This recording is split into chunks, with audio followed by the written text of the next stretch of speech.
A história da humanidade não é feita apenas de grandes batalhas e heróis de mármore. Às vezes, ela nasce de forma trivial. A arqueologia nos mostra algo fascinante. A cerveja nasceu de um erro. Há 7.000 anos, uma mulher na Mesopotâmia deixou grãos de cevada molhados em uma tigela de cerâmica e, por razões que podemos apenas especular, não retornou por vários dias. O que aconteceu depois foi pura biologia. Leveduras selvagens encontraram o açúcar e iniciaram a fermentação. Na tigela, formou-se uma espécie de mingau, com uma aparência um tanto convidativa. Um cheiro doce, porém estranhamente ácido. Qualquer um teria jogado fora aquela mistura rala, e então, demonstrando aquela peculiar combinação de coragem e curiosidade que caracteriza nossa espécie, a mulher decidiu prová-la, e aquele gole mudou tudo. O resultado foi, sem dúvida, surpreendente. Efeitos psicoativos moderados, relaxamento, leve euforia e, crucialmente, nenhum efeito adverso imediato. Honestamente, eu admiro essa coragem. Sem essa curiosidade quase imprudente, talvez a civilização como a conhecemos nem tivesse saído do lugar. Hoje, vamos entender como esse mingau esquecido se tornou a tecnologia que ergueu pirâmides e financiou impérios. Não estou exagerando. Cerveja foi literalmente moeda em múltiplas civilizações. Foi medicina que manteve exércitos funcionando. Foi oferenda que mediava relações entre humanos e divindades.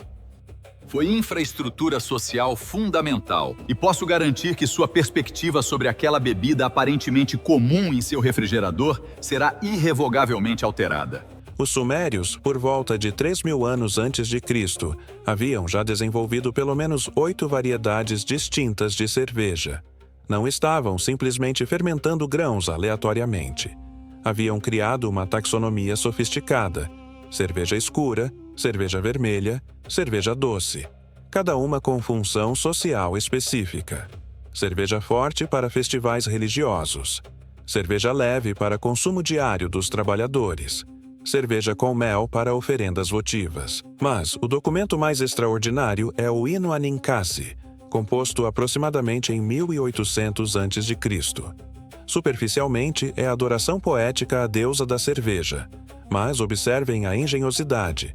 Cada verso descreve precisamente um passo no processo de fabricação: assar pães de cevada germinada, misturar com água e tâmaras, fermentar em recipientes de argila, filtrar através de palha. É uma receita de cerveja disfarçada como liturgia. Em 1989, a arqueóloga Solomon Katz e o cervejeiro Fritz Maytag conduziram um experimento fascinante. Seguiram o hino literalmente, usando apenas ingredientes disponíveis na antiga Mesopotâmia. O resultado foi uma bebida com aproximadamente 3,5% de álcool, levemente adocicada, ligeiramente ácida, nada semelhante às cervejas modernas, mas indubitavelmente alcoólica. As evidências arqueológicas sugerem fortemente que as responsáveis pela fabricação de cerveja eram mulheres, dado que a produção dessa bebida era domínio feminino naquelas sociedades. Agora, o aspecto verdadeiramente revelador está no Código de Hammurabi de 1754 a.C., um dos primeiros sistemas legais codificados da história humana. A Lei 108 estipula que se um taberneiro diluir cerveja ou cobrar preços inflacionados, a punição é afogamento, morte, por fraude envolvendo cerveja. Isto não é hipérbole religiosa. É legislação aplicável. Em uma sociedade onde assassinato frequentemente resultava em compensação financeira, onde escravidão era perfeitamente legal, adulterar cerveja era crime capital. A razão torna-se clara quando compreendemos que cerveja não era mercadoria de luxo. Era literalmente moeda corrente. Trabalhadores recebiam salários calculados em litros, de 1 a 5 por dia, dependendo do status social. A própria hierarquia da sociedade suméria estava quantificada em volume de cerveja. Fascinante, não acham? Avançamos aproximadamente 1.500 anos. Egito dinástico. A narrativa convencional sobre as pirâmides foca na engenharia. Os 2.300.000 blocos de calcário, os sistemas de rampa, a precisão astronômica. Mas há um detalhe econômico que raramente recebe atenção adequada.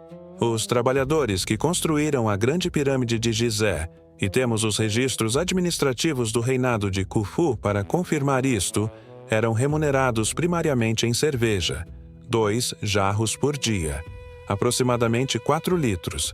4 litros diários parece excessivo, até considerarmos a natureza da cerveja egípcia. Não era o líquido transparente e carbonatado que associamos com o termo hoje. Era substancialmente mais espessa, repleta de grãos parcialmente filtrados, rica em carboidratos complexos e vitaminas do complexo B. Essencialmente pão líquido com suficiente álcool para propriedades antimicrobianas. E aqui chegamos ao ponto crucial.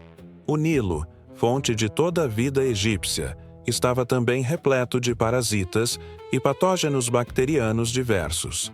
Consumir água não tratada era substancialmente arriscado, mas cerveja requeria ferver água, e fermentação produzia álcool.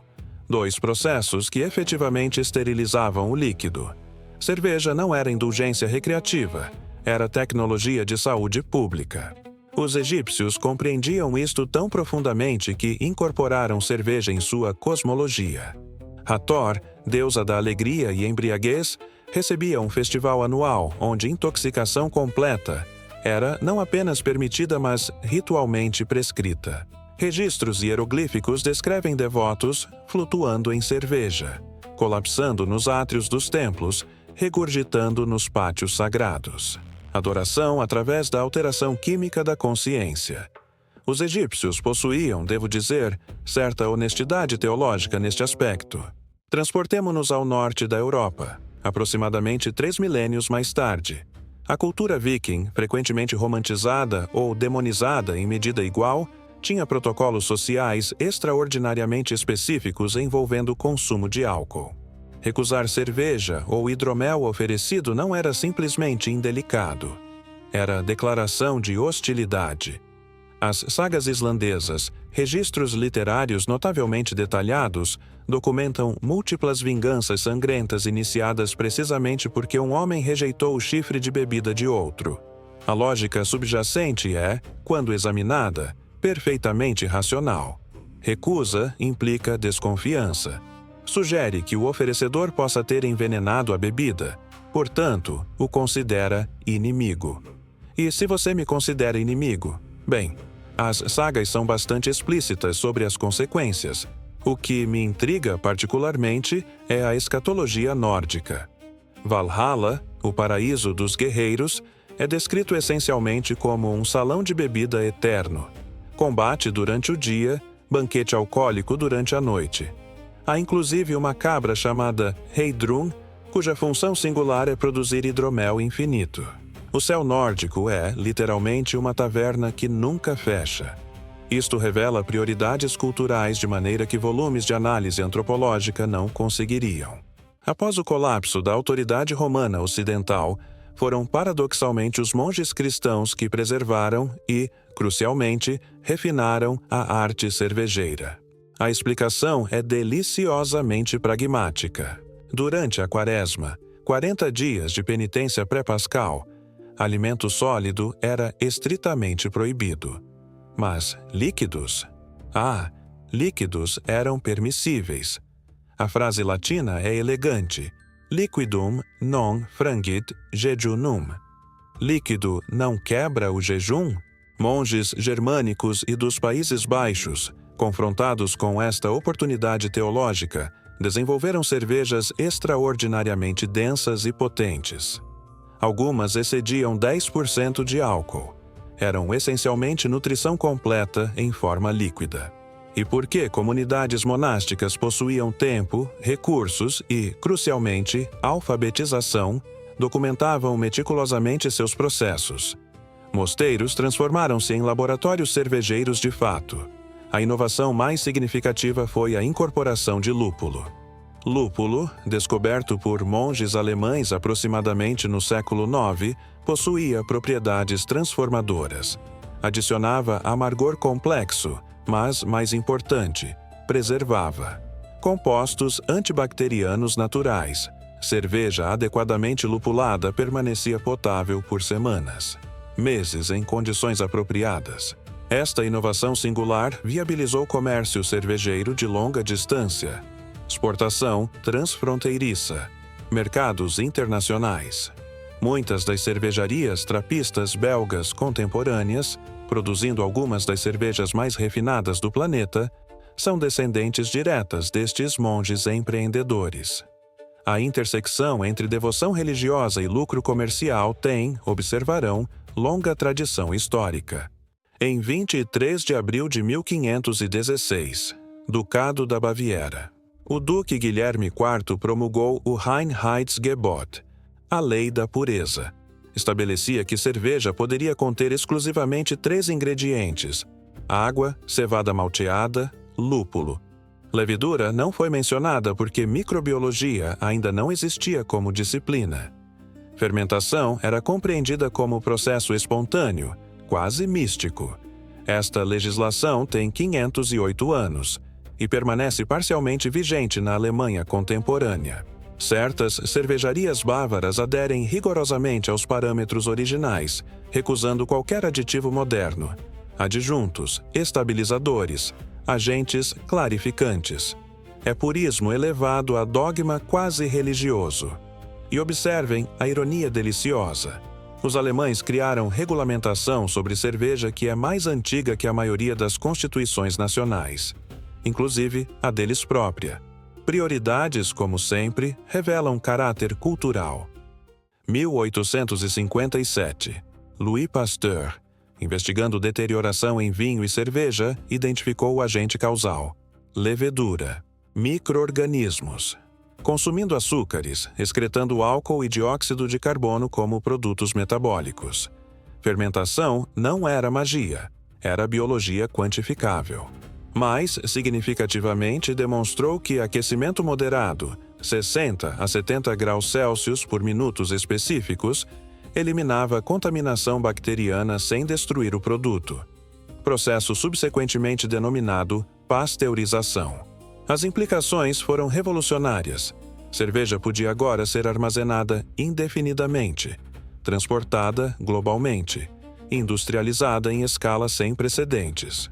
Mas há uma consequência que raramente é examinada: padronização, uniformidade. A diversidade aleatória proporcionada por leveduras selvagens foi substituída por cepas laboratoriais controladas. Ganhamos consistência, sacrificamos variabilidade. Quando Carl von Linde subsequentemente desenvolveu refrigeração mecânica em 1873, cerveja tipo lager, tradicionalmente requerendo fermentação em baixas temperaturas em caves alpinas, tornou-se produzível em qualquer latitude. Cervejarias industriais massivas emergiram. Pilsner, o estilo dourado originado em Pilsen em 1842, alcançou dominância planetária. Atualmente, aproximadamente 90% da cerveja consumida globalmente é lager. Não necessariamente por superioridade gustativa, mas por vantagens logísticas em produção industrial. Em 1920, os Estados Unidos proíbem álcool. Foi desastre previsível. Crime organizado floresceu. Mortalidade por destilados caseiros contaminados disparou. E milhares de cervejarias, literalmente milhares, cessaram operações. Quando a proibição terminou em 1933, apenas centenas sobreviveram. E estas, Anheuser-Busch, Miller, Coors, evoluíram para conglomerados industriais produzindo cervejas progressivamente mais insípidas. Por décadas, cerveja americana tornou-se sinônimo internacional de mediocridade aguada. Mas então, década de 1970, Califórnia. Alguns indivíduos decidiram que uniformidade industrial era intolerável. Anchor Brewing, Sierra Nevada, pioneiros do movimento artesanal. Reviveram estilos históricos. IPA agressivamente lupulada, Stout viscosa, Porter complexa, Imperial Russian Stout, excedendo 12% de álcool. Experimentaram radicalmente. Adicionaram frutas exóticas. Envelheceram em barris de bourbon. Introduziram bactérias selvagens deliberadamente. Hoje existem mais de 9.000 cervejarias artesanais nos Estados Unidos, o número mais alto desde antes da proibição. Cerveja retornou às suas origens: local, variada, artesanal, frequentemente excêntrica. A ironia é deliciosa. A nação que quase destruiu cerveja através de moralismo legislativo tornou-se epicentro global de inovação cervejeira contemporânea. De grãos acidentalmente fermentados na Mesopotâmia neolítica até IPAs contemporâneas com lúpulo suficiente para induzir amargor quase punitivo. Cerveja remunerou trabalhadores que ergueram monumentos que ainda desafiam compreensão completa. Sustentou monges através de privações ascéticas. Financiou arquitetura religiosa magnífica. Foi sagrada para sumérios, egípcios, nórdicos. Foi objeto de estudo para Pasteur. Foi tradição inviolável para germânicos. Foi rebelião para artesãos contemporâneos. Aquele acidente de 7.000 anos atrás não produziu meramente bebida alcoólica. Criou ritual social que transcenderia milênios. Algo compartilhado por faraós e escravos, monarcas e camponeses, clérigos e guerreiros.